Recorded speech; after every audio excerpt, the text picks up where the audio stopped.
Hey there, this is Christian from Hertz Tribeca Trade Group with your end of day market recap for Wednesday, March 8th. And a little bit of volatility today, not huge in S&P, so we'll kind of start with the S&P chart today. What kind of gave us a signal of what it was going to be like today. Market breadth in the beginning of the day. We just have kind of seen this as we open, that there's just not a big participation that's happening right now in the market to the upside. So you have to be really quick with day trades in this environment, which we did that. We played a little bit of Amazon, caught a really nice winner with PPG today. Probably a little bit lucky, but caught the headline really quick. Option prices didn't adjust to it. But let's kind of go through the major themes of the day. So just talk about the indices first, and then we'll talk about crude, which was the big story of the day. But S&P chart, definitely still retracing this move from last Wednesday. We're still above the 20-period exponential moving average, so we're still in an uptrend. We are in the value area, which is not the best sign. So if you want to sit on your hands a bit and be patient, maybe wait for a move back above. We can give you a level in SPY because it's basically about the same. SPY's looks like it's a little bit worse, but 237.40. So you can kind of sit on your hands and wait for this volatility to kind of play out. You could see that there was an MACD crossover the other day. So for those who do a little bit of swing trading, this is not the right time to really be adding a lot of longs. You really want to be choosy and picky in this environment as we're coming back down. This was great when the price action was above the shorter dated 5-period exponential moving average on my chart.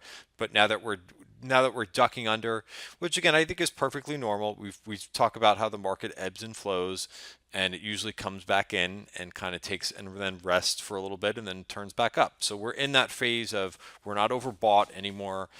We're coming back in, and you just have to be patient with this market here, and then start to look for longs as we start to maybe touch this particular line and start to show some type of a turn, which we're not seeing yet there. So that's SPYs. Qs are a little bit stronger. They're still trying to hang on to that top of value, but you also see that MACD crossover here. So a little bit more strength today. They actually finished up on the day, up 18 basis points. So really nothing to cry about in the technology space there. But here's where the problem is small caps, and they actually broke the value area for the day. So this is basically, while this occurs, while we've been seeing small caps now underperform for the better part of 2 weeks, you can kind of go back and you can see their performance this week. So maybe take like the last 13 or 14 days.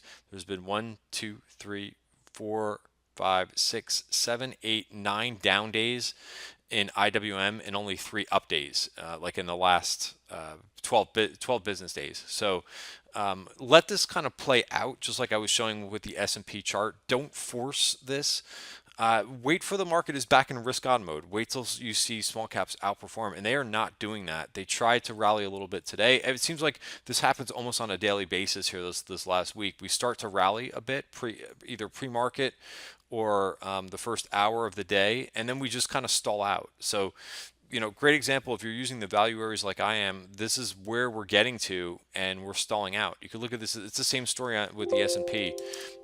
All along the top of value, we went today, and I told traders in the room, I said, put an alert above here, and let the market prove it to you above. Once we get above, let's say 2372 in S&P futures. I had that alert in place, and it never went off. If it does go off, you also want to just make sure we want to wait for the bar to close. And you can see we didn't have, besides this first one here, which looked kind of ugly because it had the long tail, but look at how many times we got to the top of value and it just doesn't want to do it. So speaking of that, if you look over towards oil, which was the story of the day, it's funny they're talking about oil now on CNBC. They're late. This is something where so just a really ugly day, all the way down to $50, kind of closing on the lows. What does this look like? We've talked about this, just like I was showing the 5-minute bar on S&P, but we've been talking about how crude has been moving sideways here, and every time it starts to get around $55, it gets rejected. You see all these long these long wicks, or these long tails on these candles, just showing that the price action just did not want to get up there. And as soon as it did, sellers came into this market. So you got a breakdown now in the sideways pattern. We also broke the 200-day moving average in oil at the end of the day. So this is kind of hands off for the time being. And the we've talked about this in previous videos. We talked about this in the trading room, how the energy stocks were giving the indication that something wasn't right here in oil for the last couple of weeks, as we just kept on continuing to break down, down, and down. And then yesterday we had the break of the 200-day moving average. Really great to watch these 200-day moving averages. They are a great signal to run for the hills. Obviously, you could have done it here. You got some sell signals up here, but if you were playing for like a bounce here, I tried doing that in FCX, thinking that the 200-day was going to hold. You had like one day where it actually bounced a bit and then got rejected. Same thing in XLE. XLE broke today, the 200-day moving average, where XOP, again, what's the difference between XOP and XLE, these two ETFs?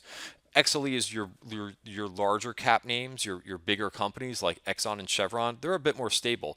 XOP is equally weighted, so the small companies get the same weight as the larger companies. So they could provide a warning signal or not so much. It doesn't always have to be a warning signal. It could be a good signal because small caps sometimes will lead the move. But you saw the break happen first in XOP, the smaller with smaller names, before you saw the big names break down. So now you could see in today's price action, you got the failure on the 200-day moving average. So that's it for energy names. I actually took off a couple things that I was long in my IRA, a couple small cap names. I had alerts. I had alerts going off left and right, and it is what it is. It's a break of the 200-day moving average. Let it play out. If you want to be short, we actually went short XOP today. This was a great call by one of the subscribers in the room today. On the break of the 200-day yesterday, we got involved like right after the oil numbers this morning. Once they kind of the fade happened after the move up in oil and then retraced, we caught this whole move down today. So really a great job, a great call out in the trading room today. On the 5-minute bar, you can kind of see what I'm talking about. Here was the oil inventory numbers, and this seems to happen quite a lot where the oil numbers come out and we go one direction and then we end up going the other way. So that seems to be a pattern. So just getting away from oil, they're also talking about CNBC. They're talking about, is this a crack in the rally? I think you have to analyze each sector by sector. There are sector rotations that are happening, but we started to see this even before with the oil names. We started to see this with the metals and mining names. Take a look at XME. This is also, it's not down to the 200-day moving average yet, but it seems like it's acting like a magnet here. And this started to break down. This was a very, very strong area for the last year plus. And it broke down once a little bit before. It has not been underneath the 200-day moving average in quite a long time, but it looks like it's trying to go down there and test it. I don't really see any major support for it other than this big purple line, which is a VPOC, version point of control, a point of control that we have never touched before.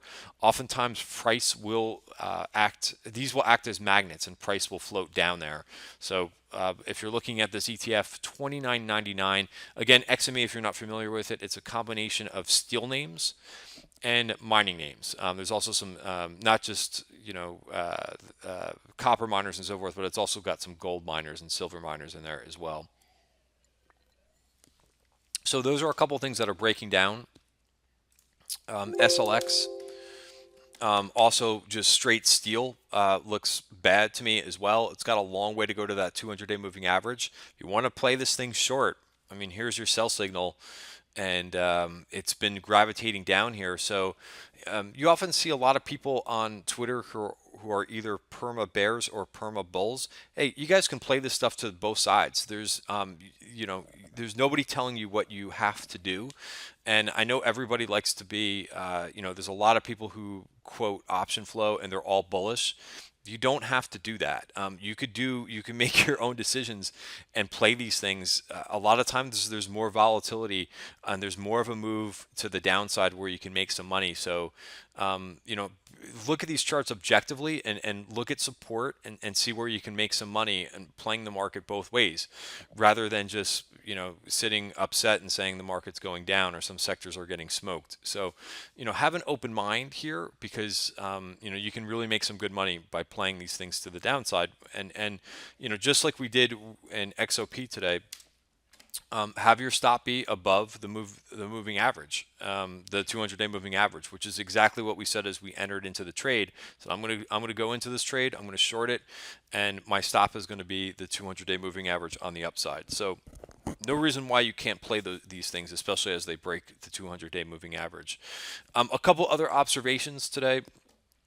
I want to talk a little bit more about sectors, but again, equities. The S&P wasn't down that much. Really, small caps were the major breakdown, down 65 basis points. But what's interesting to me is again we're seeing this is like the third day in a row that basically equities have been down a little bit, and gold is down and bonds are down. So if you don't want to play shorts in this group and various different groups, that's completely fine as well. But there's not really a bunch of places to kind of hide in this market. It's better, as I mentioned in the beginning of the video, kind of wait for the turn back up here because you certainly can't hide in bonds, which are selling off and sold off pretty hard on the positive ADP jobs report. And you can't be in gold either right now because that's also selling off pretty hard as well. That is never really got to the 200-day moving average, almost got to it, and has been breaking down ever since. Same thing with bonds. Bonds look like they broke value today. They took out this VPOC. Let's see what they want to do. You've got some more support down here. If not, we're going to resume this downtrend that we've been in.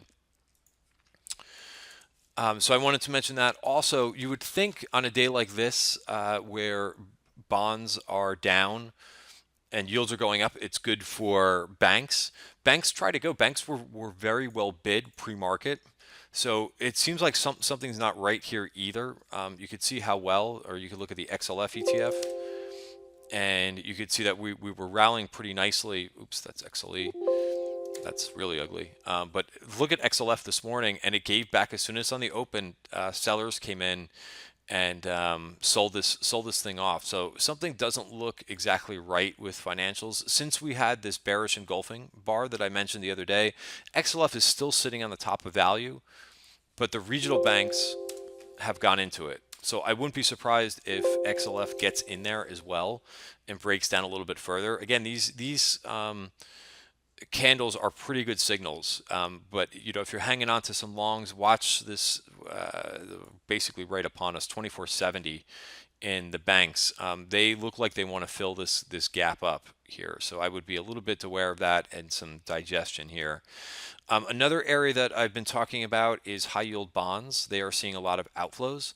I don't think this is a crazy amount of outflows, but it just kind of tells you what's going on here. Sometimes we see this when there's a little bit of market volatility. There's a very big correlation between high yield bonds and the stock market. So the fact that we've seen $1.7 billion of outflows, this is mainly in HYG and JNK. And you can kind of see these things move down to the 200-day moving average. Kind of tells you something's up a little bit here. So don't feel rushed to kind of, as things, we looked at a couple sectors that are breaking down. There are, don't feel rushed to really put on some big swing trades unless you're going long, long distance out. Let this market kind of prove back to you that it's coming back in. So I'm not a high yield expert. I think maybe part of this move is also what's going on with treasuries as they're selling off. But obviously, people are getting out of a little bit risk. High yield bonds are more of a risk on trade, so you could see them move down, and you could see a lot of outflows that's been happening. We've been all over that. We've also saw 2 days ago. I think it was either 2 or 3 days ago. We saw a big HYG put buyer as well. So that has really been moving down since, and that was a pretty good signal that we caught. So that's a lot of negatives. The positives of the day, which there's not as many, but take a look at the home builders. Home builders completely breaking out, and we've seen a lot. We saw a nice ITB call buyer. ITB is your home building ETF. It's called home construction, but it has about 65% of home builders in it.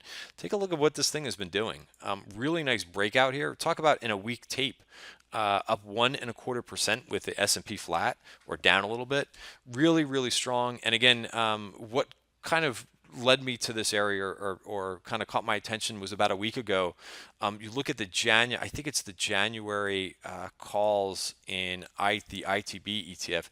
If I can find it. If I can, I apologize in advance. But it should be the January. I'm pretty sure it was the January 2018, but if I can't find it, I can't find it. Here it is, 100,000. 105,000 contracts of the ITB January 35 calls. Someone just added to this by about 20,000. Basically, I think it was about a week and a half ago, but really, really strong what's going on in the home builders. Also, biotech had a really nice day today. It did not close on its highs, but it was up at one point about 2%. A little bit more. XBI and IBB both kind of sold off. There was some more political comments about drug pricing, which did not allow them to close on the highs, but still hanging in there and looking okay. And then the other star of the day is Chinese internets. There is an internet. There is a China Internet ETF. That's KWEB. But we caught some nice movers in this one today. JD was a real nice move today. Baidu was a nice move today. There was some call buying in YY. That name was up 3%. And then a second day of big gains for Momo. I mean, look at this thing break out. That had earnings yesterday and had a nice gap up and continued to go through. So up another $4 today in this stock. Really nice performance. Option activity, just so that's kind of just the review for today. Option activity, again, a lot of like really weekly stuff. So if you're okay with playing, trading a little bit of things as a day trade, but a lot of really short dated stuff, a lot of March stuff. There was some nice Qualcomm calls right off the bat. I mentioned YY, but this is like really, really short dated stuff, and it just looks like people are looking for a quick move. Or, there's been a lot of names that people have been buying calls for like their analyst day. There was a couple of conferences this week, so people are buying calls thinking that something's going to be announced in one of these conferences. This is, if you want to play like that, you could play like that, but it just tells me, even though I've got a decent amount of trades listed here, there's really not a lot of longer dated trades that went up today. There was a big dip buyer in this ECA when everything was kind of going to hell in a handbasket in terms of energy and material names. Big ECA knife catcher, I would call them. Dip buyer. These were the January 11 calls that went up. There was also a Whole Foods trade that caught my eye. Those are the April 31s that were purchased aggressively. So there's a couple trades in there. There's a little bit of buying of Palo Alto, but again, short dated. And then on the put side and on the ETF side, it was mainly big order in XLU puts, which again is a very interest rate driven trade. So if TLT and bonds continue to go down, they should bring XLU with it. When TLT goes down, rates go up, and there's less of a need to go into things like utilities. So big XLU put buyer today. And then a lot of USO puts, a lot of XOP puts. There were some EWZ puts. Big order of Rio. We took this trade in the trading room today. They started right off the open in this one, and they just continue to add and add and add. So swept. You see this on a lot of trades, sweep and opening on the majority of these trades. I took these trades, as I mentioned. I'm not discriminating against taking short trades, and we noticed this morning on various different time frames. Looked weak. It broke the value area, so I took a couple targets in this one. I'm sitting short. I'm sitting with half the position in Rio because it just looked like based on the hourly today which was also bearish, going below the value area and never really being able to get into the value area. But again, looking at this daily chart, you got a long way to the 200-day moving average. I don't know if it's going to get there, but I'm willing to give that a shot. So That was probably one of the most interesting trades I would say today was the Rio put trade today. So kind of a little bit longer video for today, but a lot of things to talk about. So thanks for watching. Have a great night, and I'll see you in the trading room Thursday morning. Thank you.